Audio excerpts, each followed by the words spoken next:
हाथों से उसकी खिदमत कर जाएं, अपने हाथों से मस्जिद पर लगा कर जाएं, अपने हाथों से मदारिस को देकर जाएं, अपने हाथों से उन यतीम बच्चों को परवरिश में उसके ऊपर लगा कर जाएं।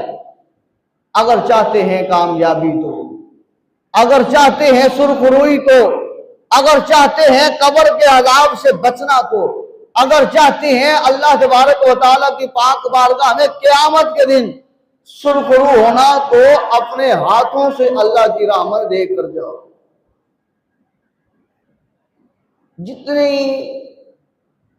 हम कमी करेंगे बचाएंगे, लेकिन ये याद रख लें, जो लगना है अगर अल्लाह की राह में नहीं देंगे तो वो डबल लगेगा। ये हकीकत बात है। अगर देंगे जो हमारी सोच में नहीं है, अल्लाह तबारक व तआला हमें वहां से भी महफूज फरमा देगा।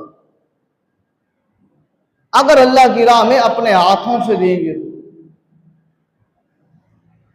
अब फरमाया हज़रत मूसा कलीमुल्लाह अला नबी जी अलैहिस्सलातु वस्सलाम, आप जब कोह तूर पर जाते हैं ना अल्लाह से कलाम करने के लिए, तो रास्ते में एक शख्स आपकी पाक बारगाह में दुआ के लिए दरखास्त करता है कि या कलीम, आप अल्लाह से कलाम करने जा रहे हैं, तो लिहाजा हमारी अर्ज ये है कि इतने दिनों से मेरे घर में फाका है, खाने को कुछ नहीं है, अल्लाह की पाक बारगाह में मेरे लिए अर्ज करना, अल्लाह जो मेरे नसीब में तूने जितना रिज्क लिखा है ना, वो सारा का सारा मुझे अनायत फरमा दे।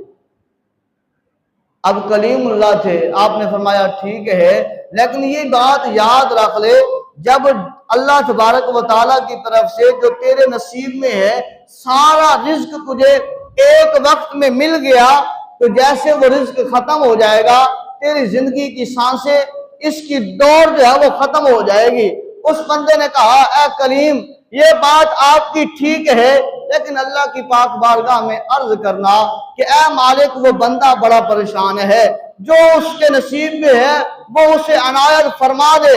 मूसा अलैहिस्सलाम ने अल्लाह की पाक बारगाह में अर्ज किया, मौला, रास्ते में एक बंदा मिला है और वो अर्ज गुजार हुआ है कि जो मेरे नसीब में है मुझे एक वक्त में अनायत फरमा दे। अल्लाह ने फरमाया, ए कलीम, समझाया नहीं तूने? तो जब एक वक्त में तुझे मिल गया, तो वो जैसे वो रिज्क खत्म हुआ, तेरी दिल की सांस जो है वो रुक जाएगी। मूसा कलीम ने अर्ज किया, मौला, समझाया तो है। अल्लाह फरमाता है, फिर बता मेरा बंदा क्या कहता है।